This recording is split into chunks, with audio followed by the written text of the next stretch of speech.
Hello, my name's Erik. I'm a recovering person as well as also a therapist, and we are going to look at step four from the aspect of our fear inventory.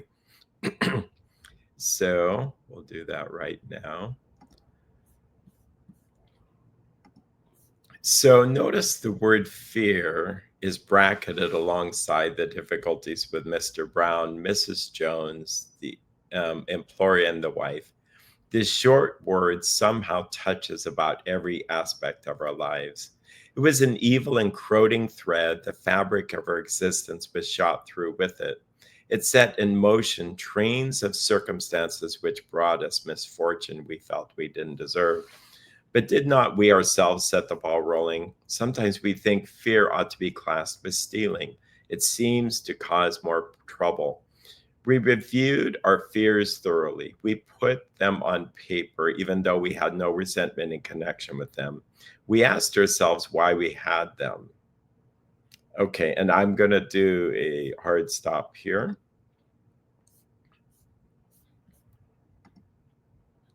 And fears is a very powerful problem. I think all of us identify with that. And this is a very powerful, simple exercise. It really does work pretty well. So we have our friend Mark, who we are sponsoring. Just a little bit of review. It seems like Mark has had a difficult childhood. His mother was critical, abusive, and drank and divorced. Dad was passive, smoked pot, divorced. Dad didn't visit me much. In the church, there are a bunch of hypocrites. The government, they're controlling, etc. My brother was abusive, picked on me, didn't include me. We have a controlling sister. All these people did all these things wrong. We had to see it from an entirely different point of view, as the book said. We had to see them as spiritually sick. And we had to see our part in it. So that's where we have what's my part? What are the defects? And the whole goal to remind ourselves of this is that we're trying to go into the jungle of our life, just get the little artifact and then get out of there. We don't need to linger and go on and on and on. With fears, my experience is a little bit of we pray, and so we'll pray here, but prayer to understand why am I afraid is so useful. So we'll do that now, just in the spirit of how I would be doing this in real life. The Serenity Prayer is a very useful prayer here.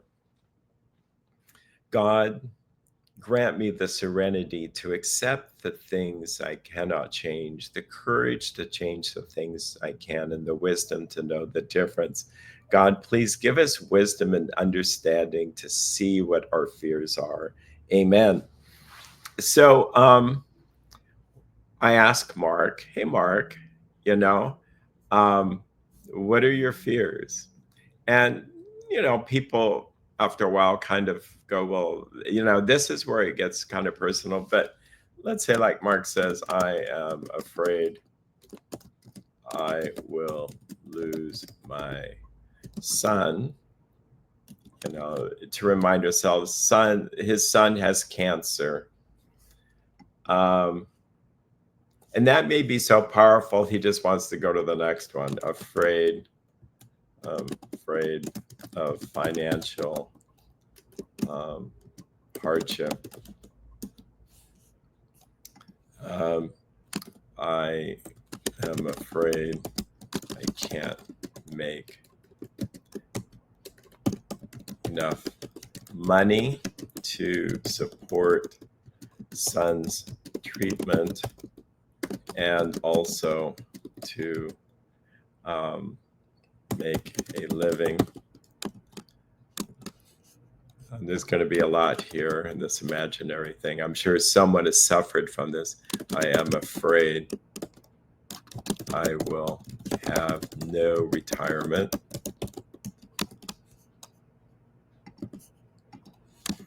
Yeah, I'm afraid. And we'll do another style here. I'm putting it in the style of typing out the actual fears. Sometimes typing out the actual thought is useful, but afraid of death himself. that afraid of just death. He may be afraid of feelings, like he has fears that he won't hold it together. So I might just put won't hold it together. Afraid I can't get sober.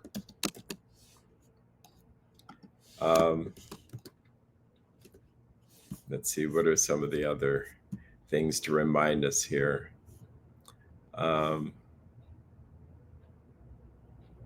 Oh, I'm afraid of my wife.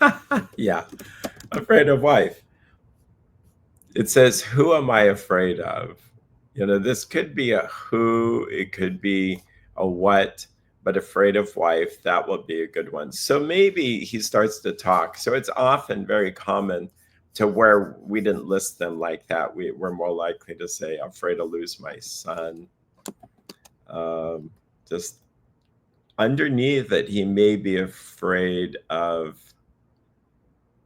not being able to hold it together. Like he would be just so distraught with grief, afraid of grief, losing control.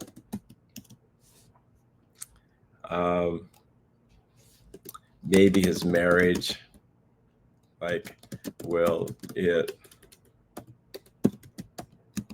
survive?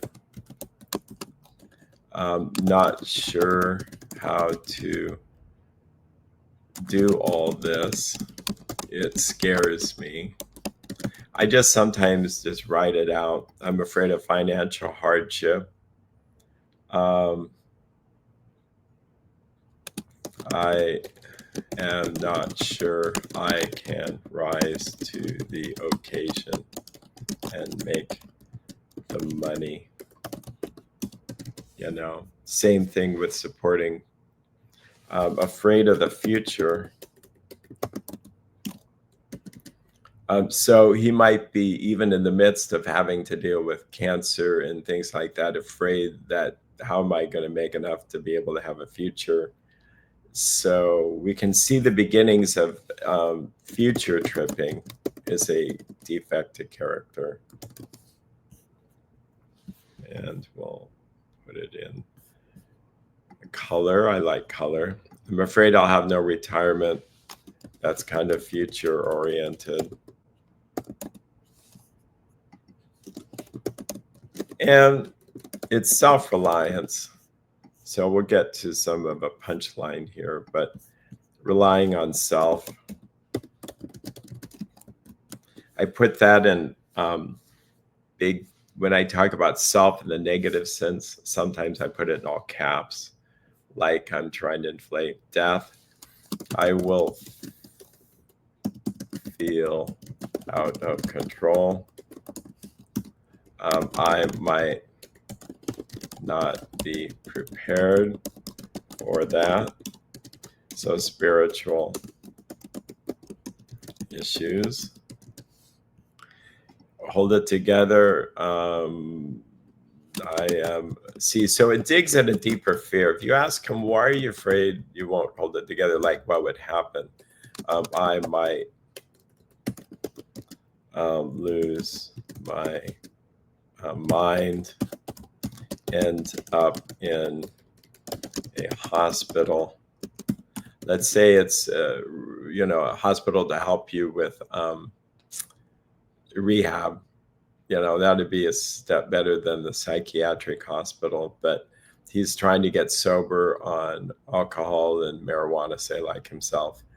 Again, I'm making this up. Sometimes when a person says this, it goes, well, maybe it's not that bad. Afraid I can't get sober. Why are you afraid? I have tried so many times. Maybe God is punishing me with son's cancer.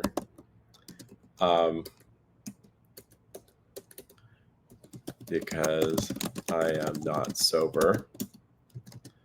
Um, this we can, maybe he jumps over here and we start to go, well, that's negative thinking, lack of perspective.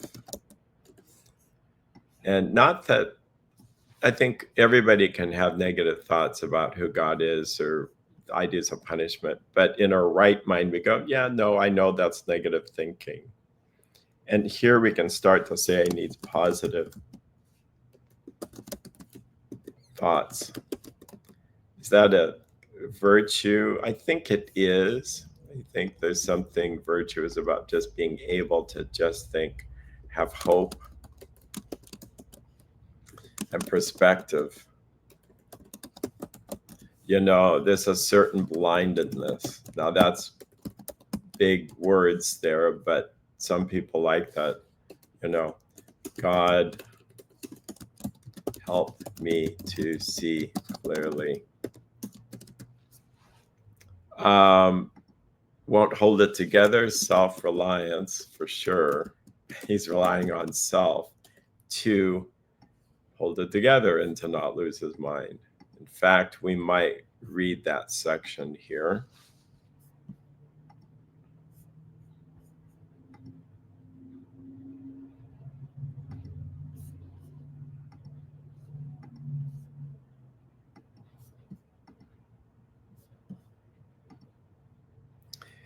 The section here, it says, we asked ourselves why we had them. Wasn't it because self-reliance failed us? Self-reliance was good as far as it went, but it didn't go far enough.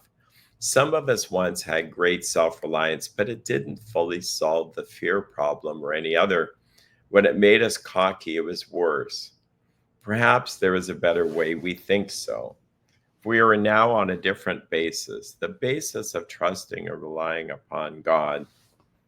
We trust infinite God rather than our finite selves. We are in the world to play the role he assigns, just to the extent that we do as we think he would have us and humbly rely on him, does he enable us to match calamity with serenity. We never apologize to anyone for depending upon our Creator. We can laugh at those who think spirituality the way of weakness. Paradoxically, it is the way of strength. The verdict of the ages is that faith means courage. All men of faith have courage. They trust their God. We never apologize for God. Instead, we let him demonstrate through us what he can do. We ask him to remove our fear and direct our attention to what he would have us be. At once we commenced or began to outgrow fear.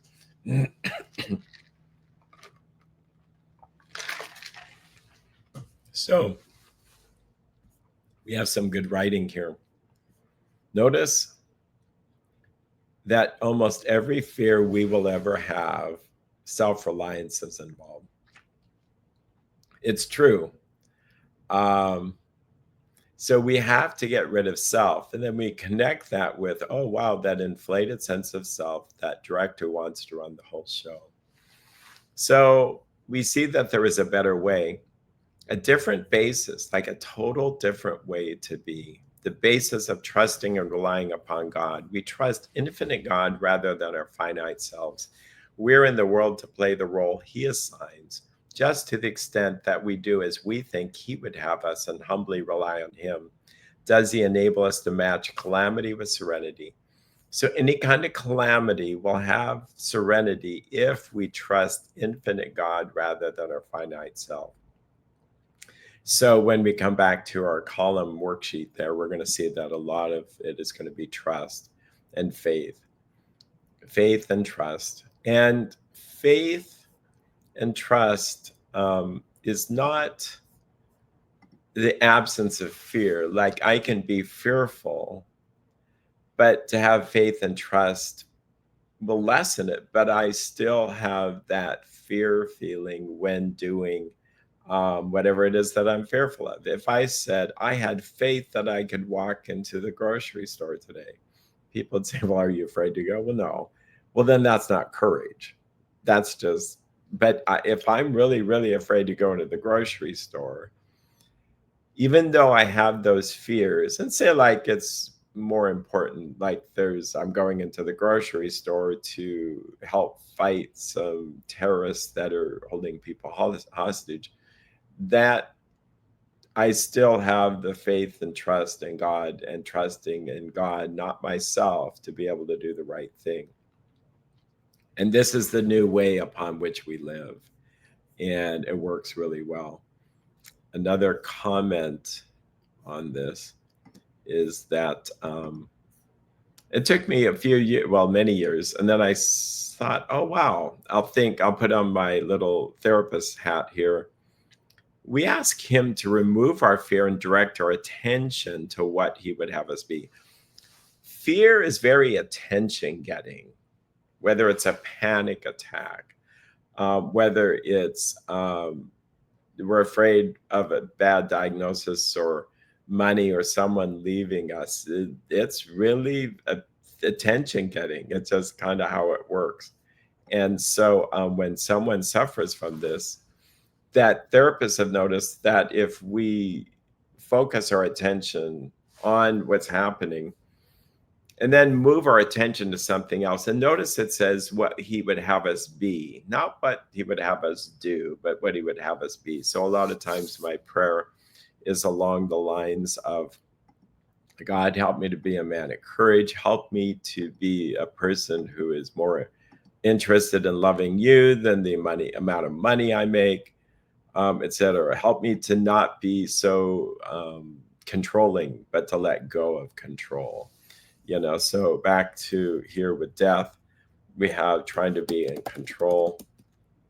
No, something's trying to help me there. That was an automatic thing.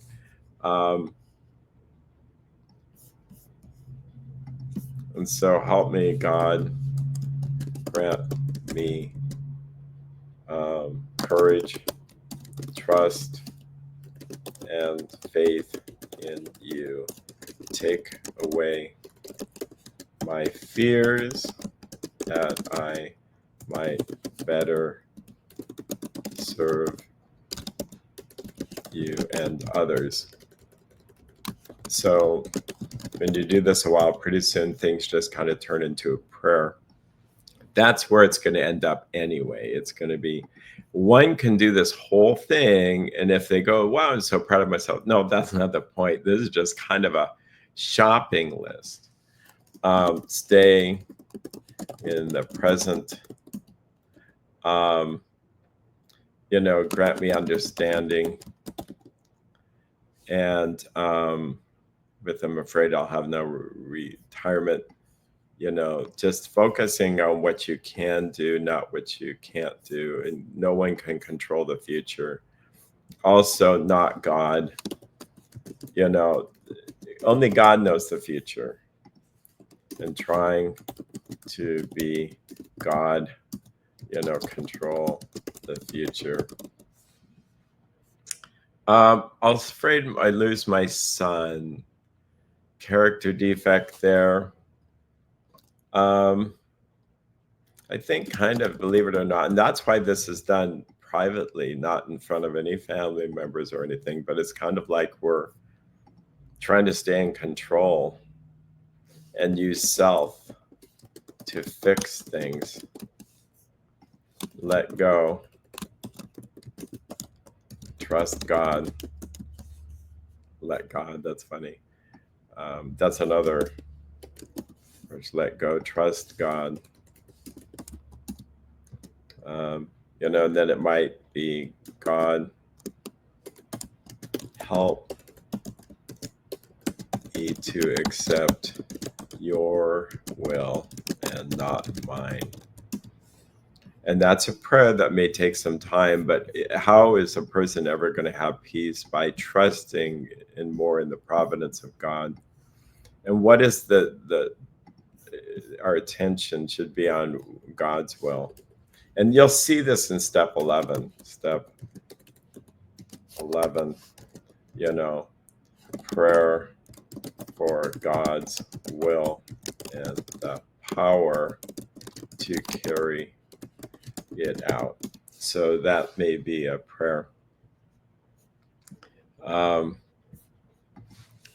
So lack of surrender. This is very painful. I mean, I can't imagine, but I've been there with people like just have to surrender your son versus not try to hold on to him. Self-reliance when it comes to the money. So let's go to a few others here. You get the idea. And it's not that you have to, we're just trying to get some prayers here to know, I mean, some defects of character and things to there. So now I'm talking about wife. Why am I afraid of my wife? She is so critical.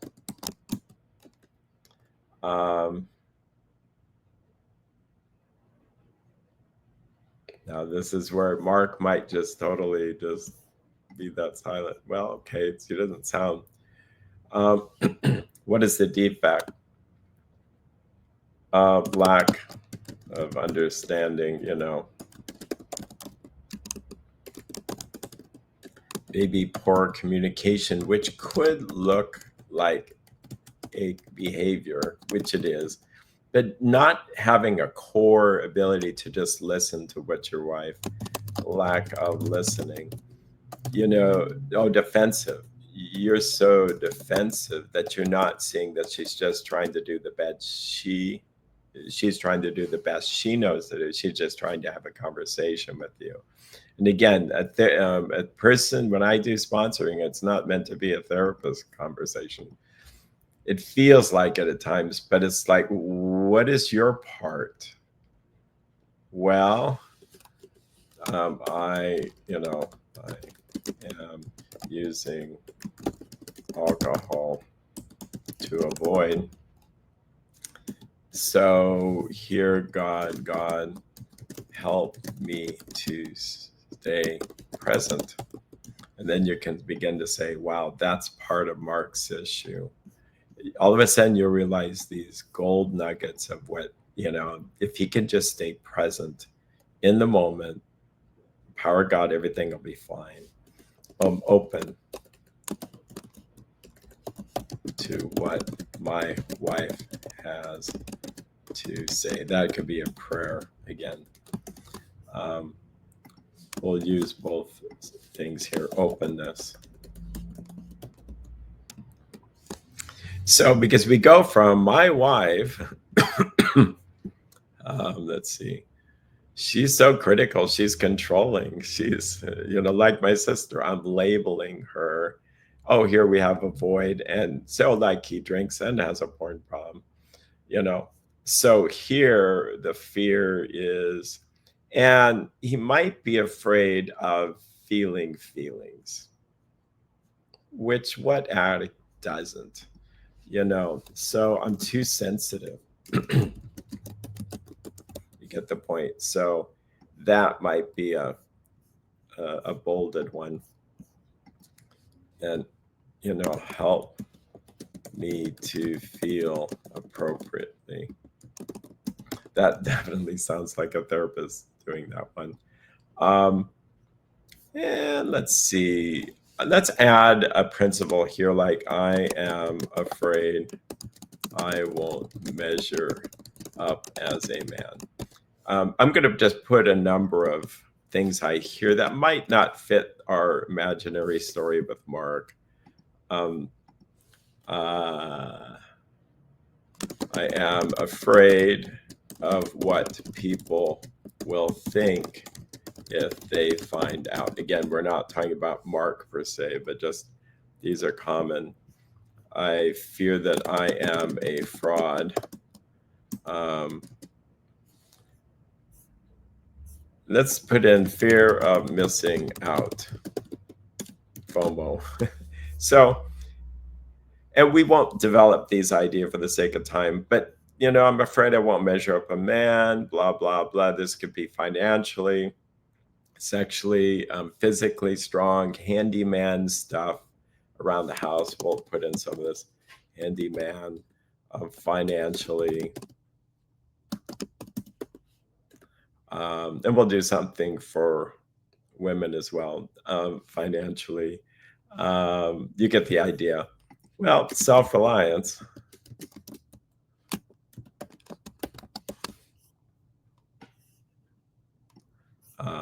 We'll see that that's there. God, help me to trust in you, accept myself, strengths, and weaknesses. God can make, I've seen it where people might have felt inferior or insecure about handyman, and God changes it. And in their sobriety, they actually become very good at these things. Yeah. So it's kind of a lack of what people find out. Say, like a member of the community, if he's drinking, whatever, that's trying to control. Impression management.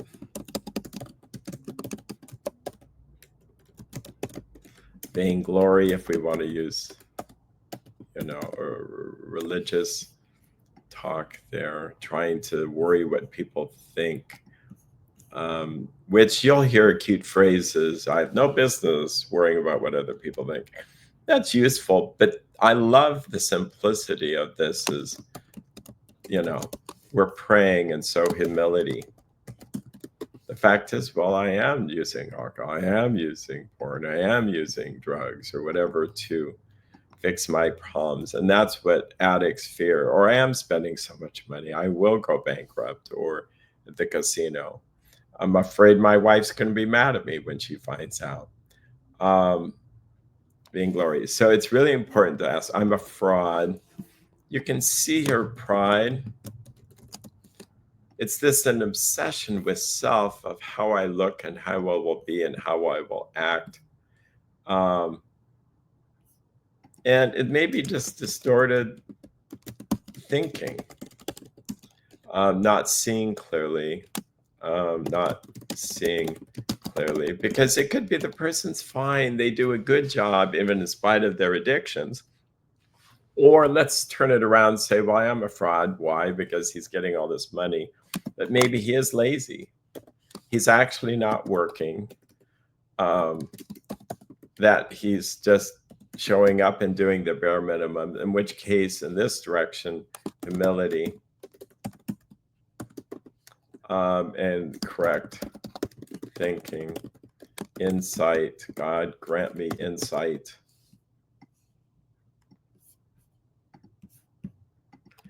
And then diligence.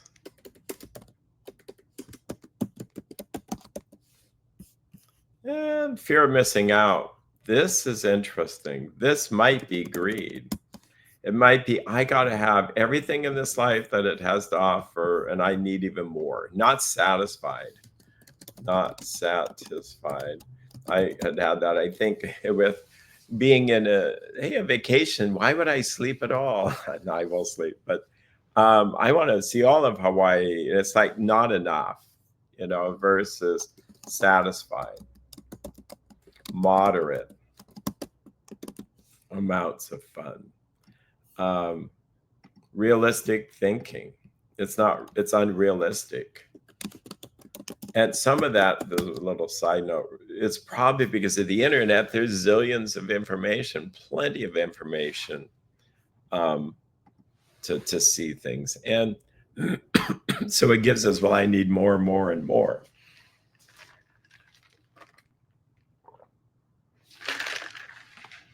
Fear of not having enough. Oh, I know. Another good fear. This is funny to say it that way. A very important one, which is common. And again, we're kind of leaving the Mark story. Fear that my children will turn to drugs. Well, let's not do that. Well, turn to drugs. I think that's, or they're already on drugs. They're not sober.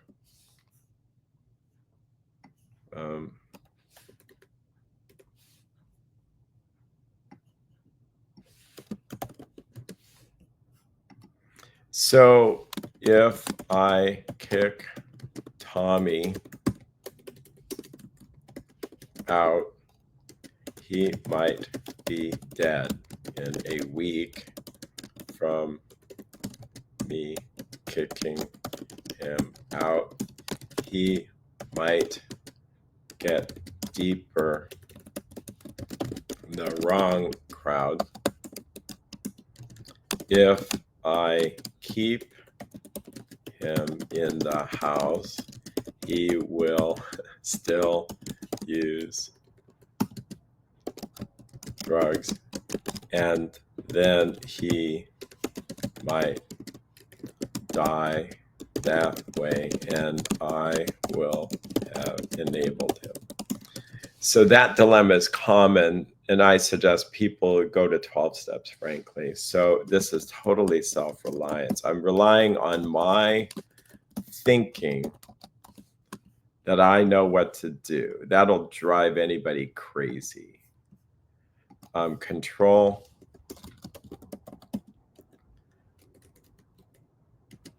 Future tripping. Trying to be as smart as God, whatever. So I need humility. God will give grace to the humble. So if grace is very powerful because it's the grace of God that helps anybody with sobriety. It's his power. Letting go of my understanding. Again, I might set aside prayer. Very useful prayer. The set aside prayer goes like this. God, help me set aside everything I think I know about you, everything I think I know about myself, everything I think I know about the situation with Tommy, his drugs, his addiction, and everything I think I know about the steps or what I should do. Grant that I may see you as you really are, myself as I really am, Tommy or the situation as drug addiction as it really is, and the true pathway for healing. Amen. See, the value of that is it's total surrender, not me trying to control anything. And it's very powerful. So the defects are there. That would be the opposite of I know everything. I know what to do. I'm going to hold on to it. Where total surrender is really key. Anyway, so this is very powerful. So we will be talking about how to do step 6 and 7. We basically are doing step 5 together as we do this, like 4, 5, 6, and 7. And, perhaps this is what I will do. I'm splitting these into videos, but basically it would be a situation where we then basically do this. And I think I'll do this now in this video. We take and synthesize our basic issues. So we have Mark as unforgiving, critical, judging, prejudice. So we're going to go down here. Defects in general. He's critical, believe it or not. Lacking in understanding. We could also just put fearful. I'm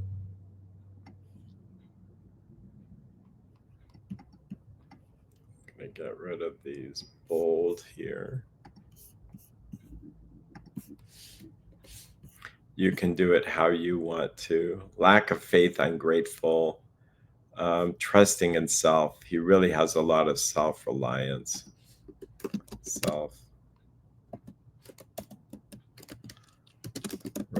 Reliance. Let's say there is some laziness. Avoidance. He's an avoider, even though he's working so hard to try to, and self-pity.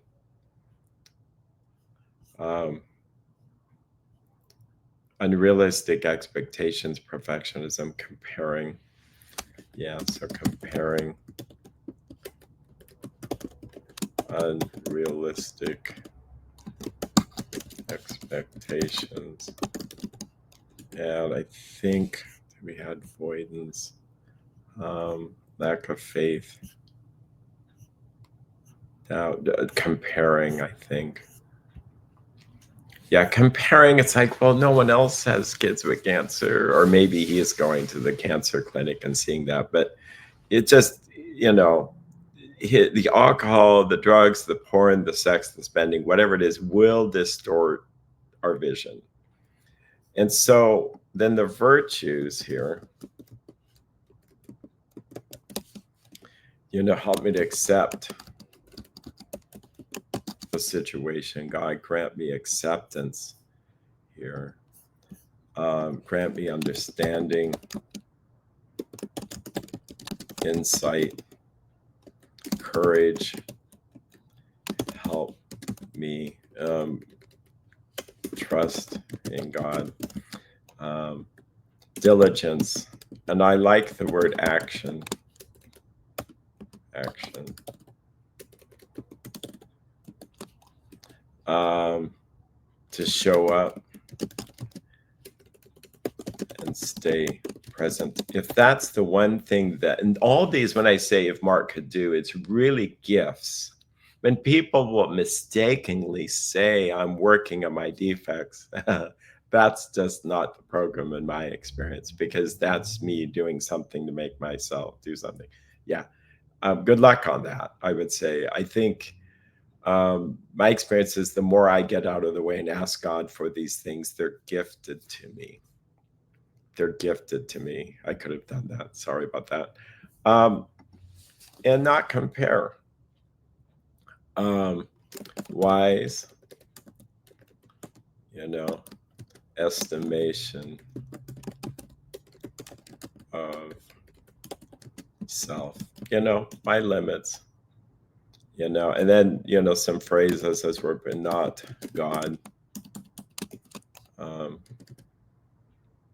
So there you go. So that's basically what we have. And we've done this in about an hour and maybe 2 hours here.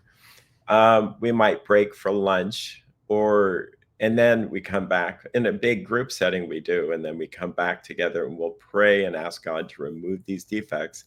And that is step 7. So you take care, and we'll see you at step 6 and 7.